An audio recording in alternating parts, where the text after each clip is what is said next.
ওম শান্তি। আজ ৭ই ফেব্রুয়ারি ২০২৪, প্রাত মুরলি। বাবা বলেছেন, মিষ্টি বাচ্চারা আত্ম অভিমান বিশ্বের মালিক বানায় আর দেহ অভিমান কাঙাল বানিয়ে দেয়। তাই আত্ম অভিমানী হও। আজকের প্রশ্ন, কোন অভ্যাস অশরীরী হওয়ার জন্য খুব সাহায্য করে? উত্তরে বাবা বলেছেন, নিজেকে সর্বদা অ্যাক্টর মনে করো। অ্যাক্টর যেমন অভিনয় করা হয়ে গেলেই তার ড্রেস খুলে ফেলে, তোমাদেরকেও সেই রকম অভ্যাস করতে হবে। কর্ম করা হয়ে গেলেই পুরাতন বস্ত্র ত্যাগ করে অশরীরী হয়ে যাও। আত্মারা সকলে ভাই ভাই, এই রকম অভ্যাস করতে থাকো। এটাই হলো পবিত্র হওয়ার সহজ উপায়। শরীরকে দেখলেই ক্রিমিনাল চিন্তাভাবনা চলতে থাকে, তাই অশরীরী হয়ে যাও। ওম শান্তি। বাবা বসে বাচ্চাদেরকে বোঝাচ্ছেন, কারণ তারা অবুঝ হয়ে গেছে। ৫,০০০ বছর আগেও বাবা বাচ্চাদেরকে বুঝিয়েছিলেন এবং দিব্য কর্ম শিখিয়েছিলেন। তোমরা দেবী দেবতা ধর্মে এসেছিলে এবং ড্রামার প্ল্যান অনুসারে পুনর্জন্ম নিতে নিতে কলা ক্রমশ হ্রাস পেয়েছে।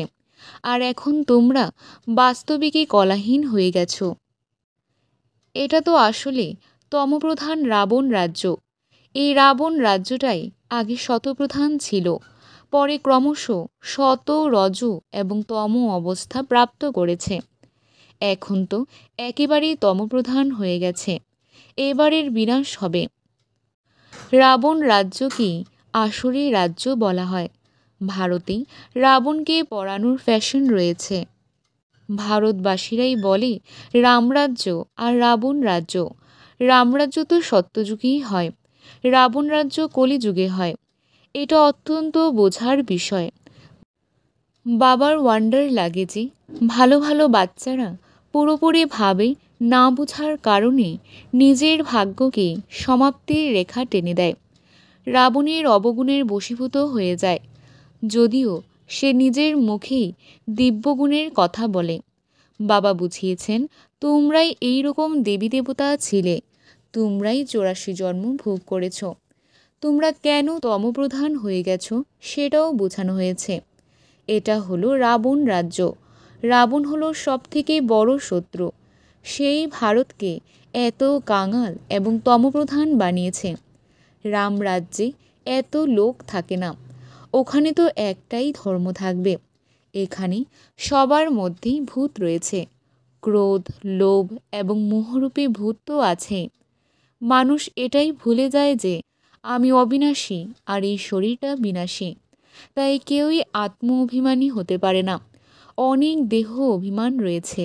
দেহ অভিমান আর আত্ম অভিমানের মধ্যে দিনরাতের পার্থক্য। আত্ম অভিমানী দেবী দেবতারা সমগ্র বিশ্বের মালিক হয়ে যায়, আর তারপরে দেহ অভিমানের বশীভূত হয়ে কাঙাল হয়ে যায়। ভারত সোনার চড়ুই পাখি ছিল। মানুষ এই কথা বলে, কিন্তু কেউই বোঝে না। শিব বাবা দিব্য বুদ্ধি বানানোর জন্য আসেন। বাবা বলছেন, মিষ্টি মিষ্টি বাচ্চারা, আমি তোমাদেরকে বিশ্বের মালিক বানাই। এই লক্ষ্মী নারায়ণ বিশ্বের মালিক ছিলেন। কখনো কি শুনেছ যে এদেরকে এই রাজত্ব কে দিয়েছিলেন? ওনারা এমন কোন কর্ম করেছিলেন যার জন্য এত উঁচু পদ পেয়েছিলেন? কর্মের উপরেই তো নির্ভর করে, তাই না? মানুষ আসরিক কর্ম করে বলে সেই সব কর্ম বিকর্ম হয়ে যায়।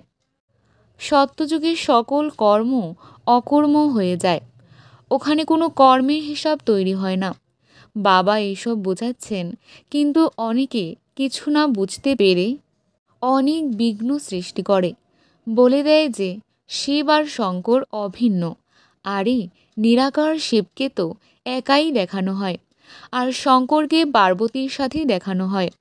এই দুজনের কর্তব্য একেবারেই আলাদা। মিনিস্টার আর প্রেসিডেন্টকে কি এক বলা যাবে? দুজনের পদ একেবারেই আলাদা। তাহলে কিভাবে শিব শঙ্করকে এক বলা যাবে? তবে এটাও জানা আছে যে যারা রাম সম্প্রদায়ে আসবে না তারা বুঝবেও না। আসরিক সম্প্রদায় তো কেবল গালি দেবে, বিঘ্ন সৃষ্টি করবে, কারণ তাদের মধ্যে 5 বিকার রয়েছে। দেবতারা হলেন সম্পূর্ণ নির্বিকারী, তারা কত উঁচু পদের অধিকারী। এখন তোমরা বুঝতে পারো যে আমরা কত বিকারগ্রস্ত ছিলাম। বিকারের দ্বারাই জন্ম হয়, সন্ন্যাসীদেরকেও বিকারের দ্বারাই জন্ম নিতে হয়। পরে তারা সন্ন্যাস গ্রহণ করে। সত্যযুগে এই রকম হয় না। সন্ন্যাসীরা সত্যযুগের কথা বুঝতেও পারে না, বলে দেয় যে সত্যযুগ তো সর্বদাই রয়েছে। যেভাবে বলে যে কৃষ্ণ কিংবা রাধাকে ডাকলে হাজির হয়ে যায়। অনেক ধর্ম, অনেক মত পার্থক্য রয়েছে। অর্ধেক কল্প ধরে দৈবী মত প্রচলিত থাকে। এখন তোমরা সেই মত প্রাপ্ত করছো।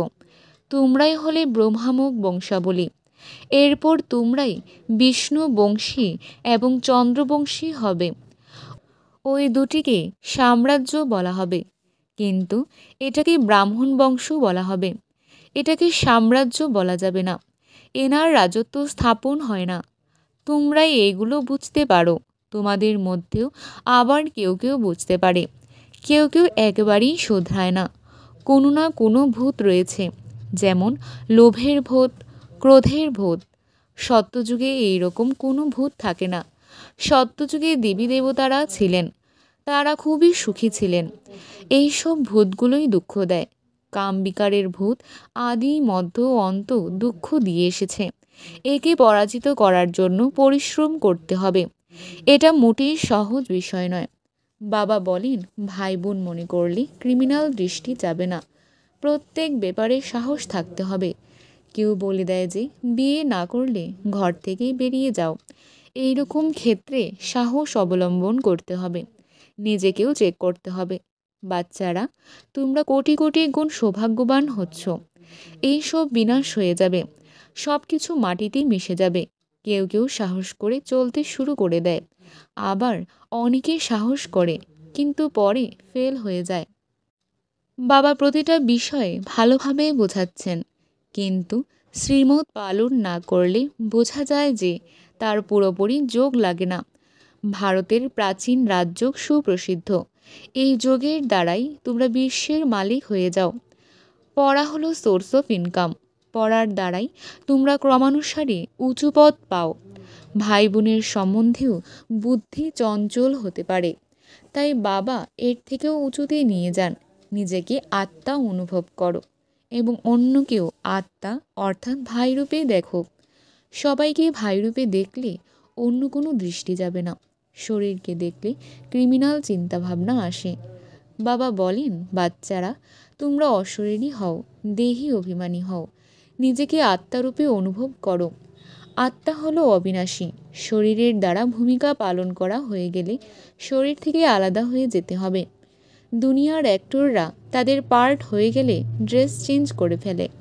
তোমাদেরকেও এখনই পুরাতন কাপড় পরিবর্তন করে নতুন কাপড় পরতে হবে।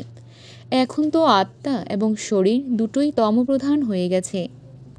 তমপ্রধান আত্মারা মুক্তিতে যেতে পারবে না। পবিত্র হলে তবেই যেতে পারবে। অপবিত্র আত্মারা ফিরতে পারবে না।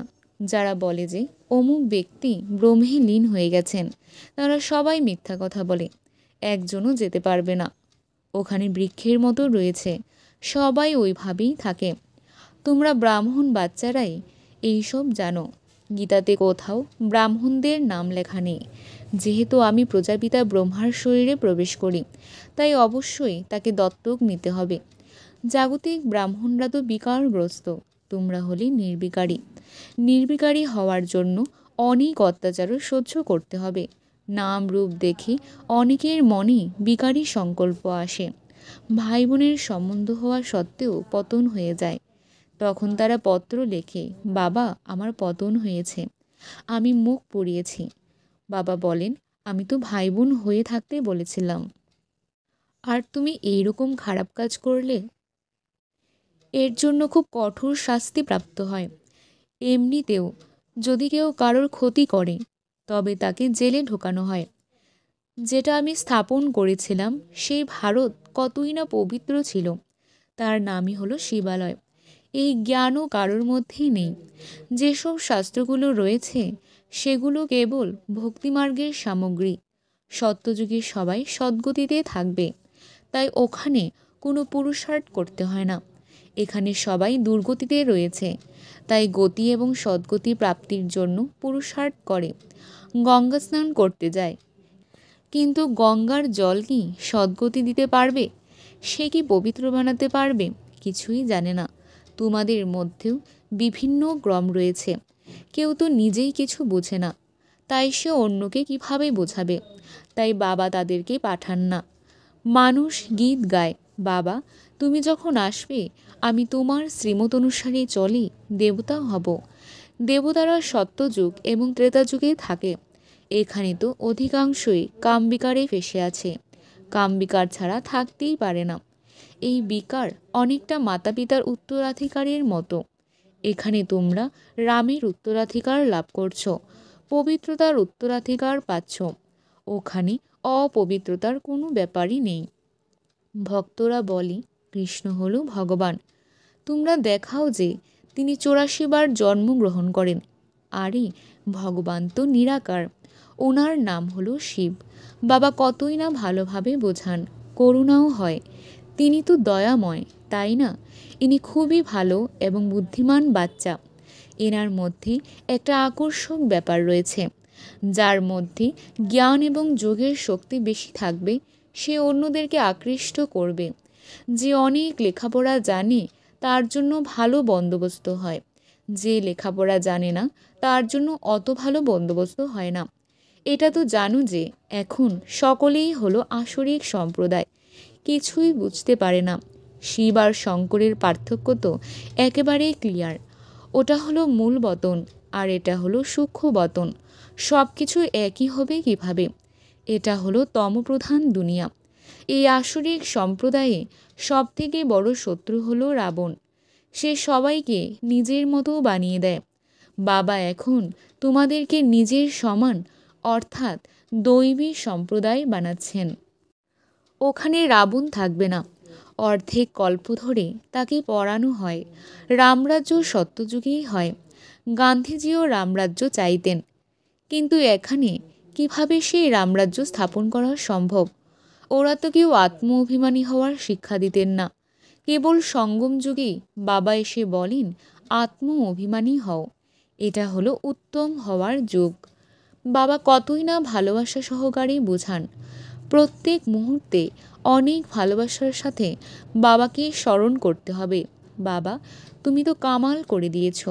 আমরা কত পাথর বুদ্ধি সম্পন্ন ছিলাম, আর তুমি সেই আমাদেরকে কত উঁচু বানিয়ে দিচ্ছ। তোমার শ্রীমত ছাড়া আর কারোর মত অনুসরণ করব না।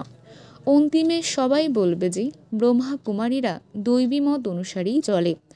কত ভালো ভালো কথা শোনায়, সৃষ্টির আদি মধ্য অন্তের পরিচয় দেয়, ক্যারেক্টার সংশোধন করে।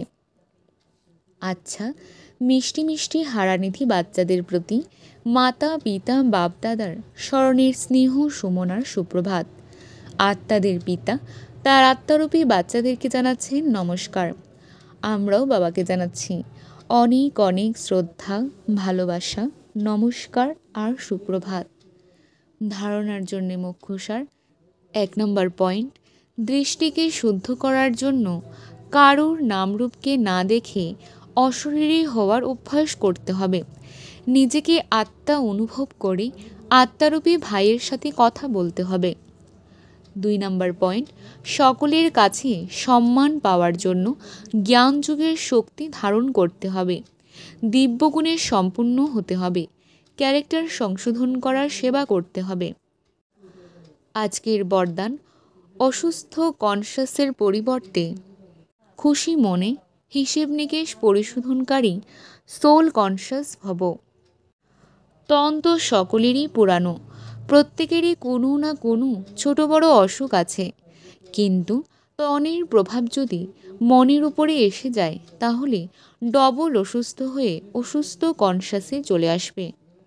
সেই জন্য মনের মধ্যে কখনো অসুস্থতার সংকল্প যেন না আসে, তখন বলা হবে সোল কনসাস। অসুস্থ হয়ে কখনো ঘাবড়ে যেও না, অল্প একটু ওষুধরূপী ফ্রুট খেয়ে তাকে বিদায় দাও। খুশি মনে হিসেব নিকেশ পরিশোধ করো। আজকের স্লোগান, প্রতিটি গুণ, প্রতিটি শক্তির অনুভব করা, অর্থাৎ অনুভবী মূর্তি হওয়া। আজকের সমান, আমি সোল কনশাস। আচ্ছা, ওম শান্তি।